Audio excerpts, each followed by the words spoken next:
안녕하세요. 룰루맘입니다. 2차 PPP 신청이 이제 내일부터 시작이 되기 때문에요. 일부 은행은 좀 다소 늦어질 수도 있어요. 그런데 이제 우리가 미리 준비를 해야 되고요. 캘리포니아 그랜트 신청한 거는 내일 접수가 끝나요. 그래서 제가 이거하고 지금 공통된 부분이 약간 주의사항도 있고 우리가 좀 알아두면 좋을 것 같은 사항이 있어서 제가 이 내용을 조금 같이 포괄적으로 설명을 드릴게요. 먼저 2차 PPP 관련해서요. 자영업자분들이 그 소득 신고하는 거 페이롤 어떤 식으로 계산하는지 제가 시뮬레이션 했는데 그거 조금 혼돈스러우신 것 같아서 한번 리뷰해 드리고요. 2019년도 풀 이어로 비즈니스 안 하시는 분들 그리고 2020년부터 새로 비즈니스 하신 분들 그 분기별 비교하는 거 이거 지금 다른 데서 조금 잘못 전달된 게 많은 것 같아요. 댓글 보니까 그것도 제가 다시 한번 여러분들 이해하실 수 있도록 좀 정리를 했습니다. 부부가 공동으로 세금 보고는 하는데 비즈니스 운영을 공동으로 하느냐 안 하느냐에 따라서 조금 여러분들이 미리 알고 계시면은 좋은 팁이 될 수 있을 것 같아서 제가 이것도 한번 좀 담아봤습니다. 캘리포니아 그랜트 신청하고 나서 수정이 안 됐잖아요. 그런 분들 이메일로 수정하실 수 있고요. 에러가 왜 나는지 그거에 대한 팁이 좀 있는 거를 제가 좀 공유를 해드릴게요. PPP 신청하기 위해서 서류들은 제가 쭉 한번 이렇게 설명드렸으니까 읽어보시는데요. Government Issued ID가 뭐냐 이것도 물어보시는 분이 계세요. 정부에서 발행한 신분증인데 사진이 있는 거예요. 그래서 즉 운전면허증, US 패스포트, 그리고 영주권 이런 게 되겠죠. 그런데 아마 여기 신청하실 때 지난번처럼 운전면허증을 포함해서 지금 합법적인 신분인지를 증빙하기 위해서 US 패스포트나 아니면 영주권 앞면과 뒷면을 동시에 요구를 할 거예요. 그래서 미리 사진을 깔끔하게 잘 찍어서 준비해 두세요. 자, 1120 비즈니스로 보고하시는 분들이 있죠. 인코퍼레이션, LLC 전부. 여기 보면은 셀러리 앤 웨이지라는 게 있어요. 그래서 여기에 나오는 급여가 만약에 지로면 이 코퍼레이션으로는 지금 PPP 받으실 수 없어요. PPP의 주요 목적은 급여를 지원하기 위해서 지급되는 탕감 조건의 융자예요. 940이나 941이라고 여러분들 들어보셨는데요. 이런 식의 양식으로 되어 있어요. 그래서 940는 1년에 한 번 전체 페이롤을 제대로 세금복을 했는지 그거를 맞춰서 다시 한번 보고하는 거고요. 941은 분기별로 하는 건데 PPP 신청할 때 요구하는 서류는 분기별로 된 거를 요구해요. 그래서 1분기, 2분기, 3분기, 4분기를 다 보고를 하시는 거를 준비하셔야 돼요. W2 페이롤이 없으면서 코퍼레이션으로 비즈니스 하시는 분들이 있어요. 이런 분들은 그 셀러리 나간 기록이 없거든요. 그래서 가끔 가다가 스케줄 K1밖에 없는데 이거 가능하느냐 물어보시거든요. 폼 1065라고 그러는데요. 이 폼밖에 없는 분들은요. 안타깝지만은 PPP 자격이 되지 않습니다. 그래서 페이롤을 기준으로 하기 때문에 페이롤을 나간 그 근거가 없는 분들은 코퍼레이션이라도 신청 자격이 안 되시는 거예요. 그래서 만약에 W2가 없는 분들은 스케줄 C 폼을 첨부할 수 있는 거예요. 여기에 31번 넷 프라핏, 즉 넷인컴을 기준으로 페이롤을 그냥 계산을 해주는 거죠. 스케줄 C나 스케줄 F로 넷인컴을 이렇게 증빙할 수 있는 세금보고 서류가 없이 비즈니스 하시는 분들은요, 신청 자격이 안 된다는 거예요. 스케줄 C가 있다 하더라도 1년 넷 인컴이 2,400불 이하는 PPP 자격이 안 돼요. 그래서 여러분들이 신청하시면은 어플리케이션은 다 접수가 되지만 나중에 not eligible 그래갖고 자격이 안 된다고 그래서 더 이상 진행할 수가 없어요. 그래서 비즈니스 마이너스 나신 분들도 신청 자격이 없다는 거 이것도 차고 없으시기 바랍니다. 2020년도 세금 보고를 아직 하지 않았잖아요. 그래서 매출이 어떻게 되는지 그 장부 정리를 잘 해주세요. 제가 이 내용 다시 한번 리뷰해 드릴게요. 2020년도 분기 중에서 어느 분기든지 수입이 한 분기가 줄었으면 같은 분기에 2019년도 매출 금액과 비교를 해서 25% 이상 감소하신 분들이 자격이 된다고 그랬어요.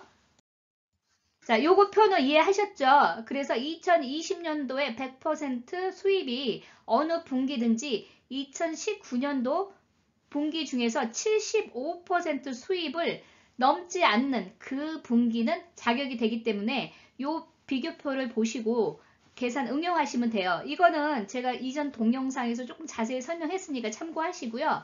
지금 이거는 이제 이해를 하셨을 거예요. 이 룰을 적용하다 보니까 이 예제처럼 2019년도보다 2020년도가 실제로 총 매상은 늘었어요. 그렇지만 조건이 2019년도 같은 분기에 비교를 했을 때 2020년도가 매상이 줄었잖아요. 25% 이상. 그러면 이런 경우에는 총 연 매출로는 늘었어도 PPP 자격은 되는 거예요. 그래서 이 표를 한번 응용을 해보세요, 여러분들도. 2019년도 1, 2분기가 아니고요. 3, 4분기부터 비즈니스를 새로 시작하신 분들이 있어요. 이런 경우는 같은 분기가 아니더라도요. 3분기나 4분기 중에서 어느 분기든지 선택하실 수 있는 거예요. 그래서 그거를 제가 더 자세히 뒤에서 설명드릴게요. 자, 비즈니스를요. 1분기, 2분기에는 시작을 안 하시고요. 3분기, 4분기에 시작하신 분들이 있죠. 그리고 2020년도는 비즈니스를 계속 하고 계셨죠. 그러면은 예를 들어서 이 매상으로 계산을 해볼게요. 1, 2분기에는 비즈니스를 안 했으니까 매상이 0고 3, 4분기에 비즈니스를 했기 때문에 매상이 있었어요. 그러면 그 금액이 75%를 계산을 한다면은 이 금액이 나오는 거예요. 그러면 2020년도에 총 매상을 계산해 볼 수 있겠죠? 그래서 분기별로 이렇게 계산을 하는데 2019년도 75% 하고 2020년도 100%를 비교를 해요. 그래서 2020년도에서 가장 금액이 적은 거를 한번 보세요.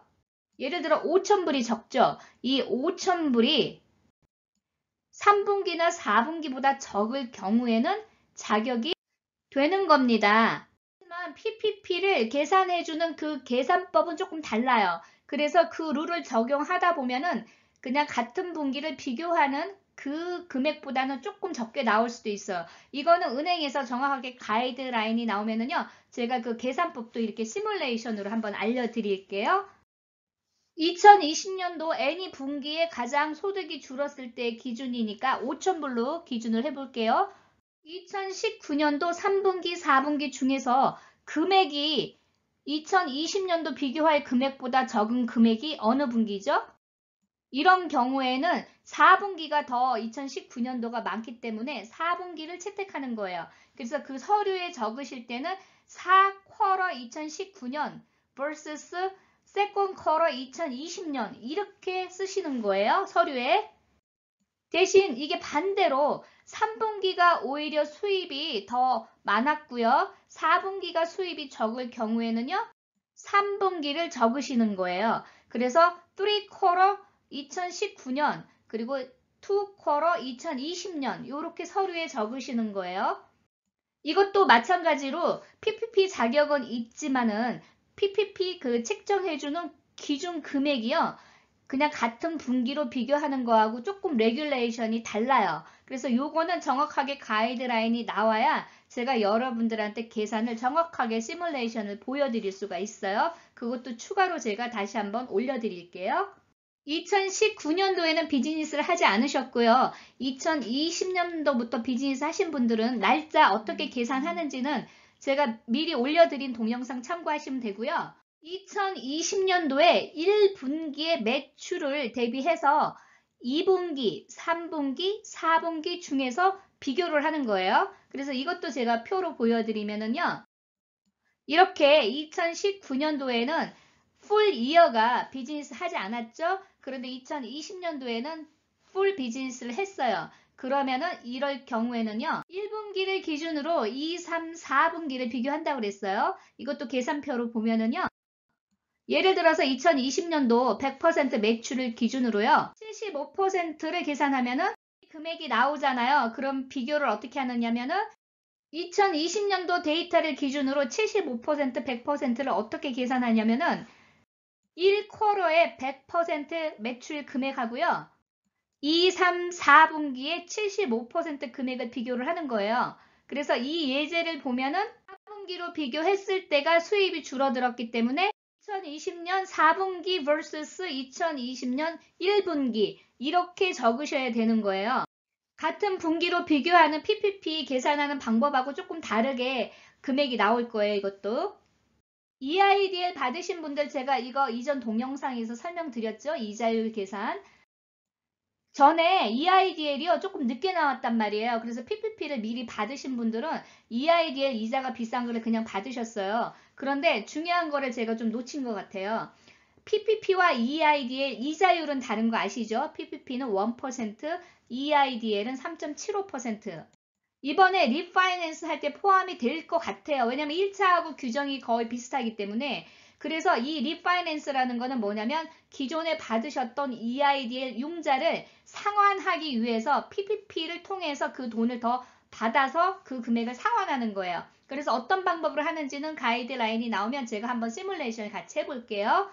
제가 이 부분을 놓친 것 같아요. PPP는 5년 상환이고요. EIDL은 30년 상환이에요. 그래서 이자가 높더라도 장기 상환이기 때문에 월 내는 비용이 좀 부담이 적죠.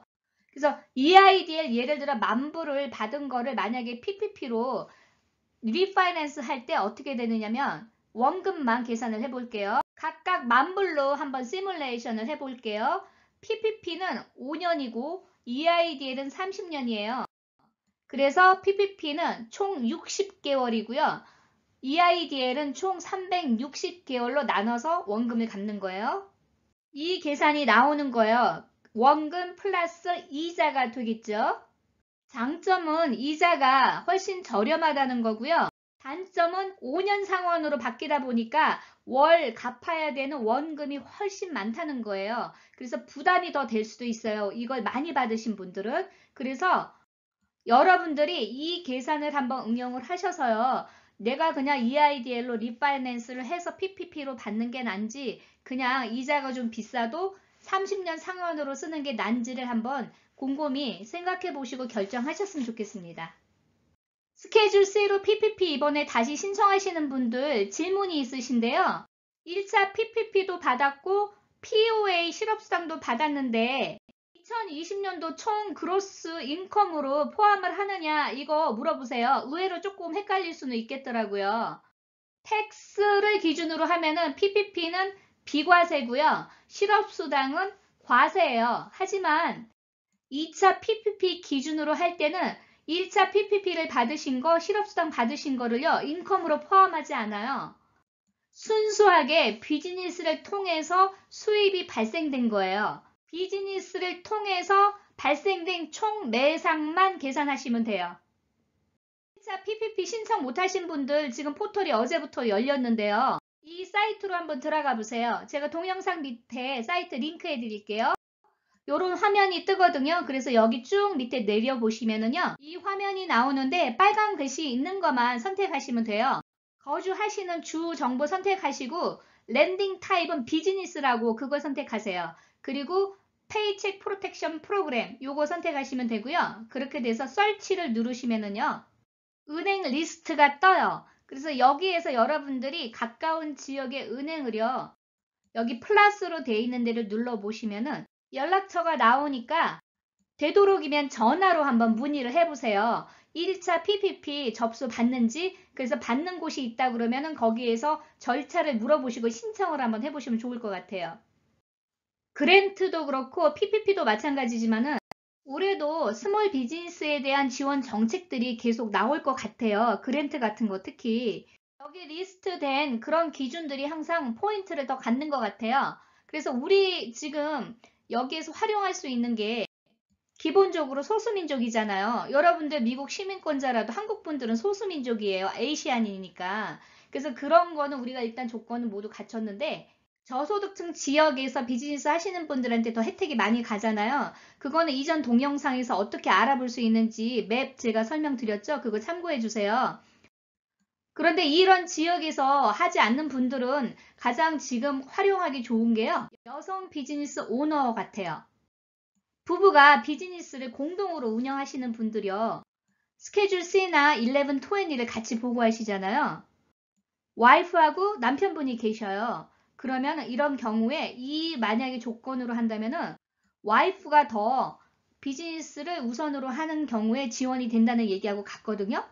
그러면은 최소 이 퍼센테이지를 봤을 때 와이프의 지분율이 51% 이상이고 남편분은 49% 이하가 좋다는 거예요. 그래서 저는 개인적으로 봤을 때 오너십이요 20% 이상만 갖고 있으면은 공동 오너로 인정을 해주니까 20% 이상을 각각 갖되 아내분이 훨씬 많은 퍼센테이지로 보고를 하는 게 좋을 것 같다는 생각이에요. 이건 그냥 제 개인적인 생각인데 신청을 하실 때 아내분의 퍼센테이지를 60에서 한 80 사이로 하고요. 나머지를 남편분으로 하는 게 낫지 않을까라는 생각이에요. 여러분들이 한번 생각을 해보시고요. 결정을 하셨으면 좋겠습니다. 스몰 비즈니스 신청하는 과정 제가 동영상으로 올려드렸죠. 그런데 많은 분들이요. 이 이메일을 받고요. 이 내용은요. 여러분들이 오른쪽에 보면은 complete라고 되어 있으면은 괜찮은데 pending으로 되어 있는 거는 꼭 서류를 업로드하라는 그냥 안내고 이건 샘플이에요. 그래서 여러분들이 서류가 제대로 올라가지 않았다 그 내용은 아니에요. 그래서 그랜트 어플리케이션에 pending 다큐멘트 업로드라고 되어 있어도 여러분들이 오른쪽에 다 complete라고 되어 있으면은 잘 된 거니까 걱정하지 말라는 거예요. 이 이메일 받을 때 밑에 이 팁이 좀 있었는데 이거 많이 못 보셨을 거예요. 할 때 계속 에러가 나는 분들은 forgot 패스워드를 눌러갖고 패스워드를 다시 리셋하래요. 그러면 다시 된다는 거예요. 아마 중간에 시스템 문제가 생겨서 이렇게 에러가 되는 분들이 많으셨을 거예요. 그거 이제 안내해 드리는 거고요. 첫 번째 팁은 여러분들이 이미 서밋을 하고 나면은 그 내용을 수정할 수가 없잖아요. 그런데 꼭 수정해야 하는 분들은 이메일로 요청을 할 수 있어요. 그래서 여기 이메일 주소 있죠? 이 이메일로 보내시는데 제목은 Finished Application Edit Request라고 꼭 적으래요. 그래서 제 생각에는요. 여러분들 여기 그랜트 어플리케이션에 어플리케이션 넘버 받으셨을 거예요. 그래서 상대가 알아보기 쉽게 보내는 게 좋거든요. 그래서 저는 제목에 Finished Application Edit Request 하고 옆에다가 여러분들 어플리케이션 넘버를 같이 넣어주고 밑에 내용에 바꿔야 되는 내용 그리고 이름, 여러분들의 어플리케이션 그리고 연락처 이렇게 남겨서 이메일을 보내면 좋을 것 같아요. 신청 마감이 끝나도 은행에서는 이 내용은 고쳐줄 거예요. 서류 심사하기 전에 컴플리트라고 되어 있는 거를 다 완성하지 않잖아요. 그러면은 submit을 누를 때 다음으로 안 넘어가요. 그래서 가끔가다 뱅크 인포메이션에서 안 넣어도 된다고 그랬는데 에러가 계속 나는 분들이 계시거든요. 그런 분들은 혹시라도 빈 스페이스가 들어갔는지 모르니까 전부 그 칸들을 깨끗이 지워서 다시 한번 세이브를 해보세요. 그러면 될 수가 있어요. 세 번째, 이게 가장 중요한 건데 계속 에러가 나고 생기는 문제들이요. 구글 크롬을 쓰면 그런 문제들이 없나 봐요. 그런데 다른 그 소프트웨어를 쓰면 그 문제들이 계속 발생된대요. 셀폰보다는 컴퓨터로 업로드하는 게 훨씬 에러가 덜했던 것 같아요. 실제로. 가이드라인 비디오가 있으니까 그것도 참고해 달라는 거예요. 제가 최대한 간략하게 여러분들 이해를 돕기 위해서 좀 한번 리뷰를 해봤는데요. 도움이 되셨는지 모르겠습니다. 좋아요, 구독 부탁드립니다. 감사합니다.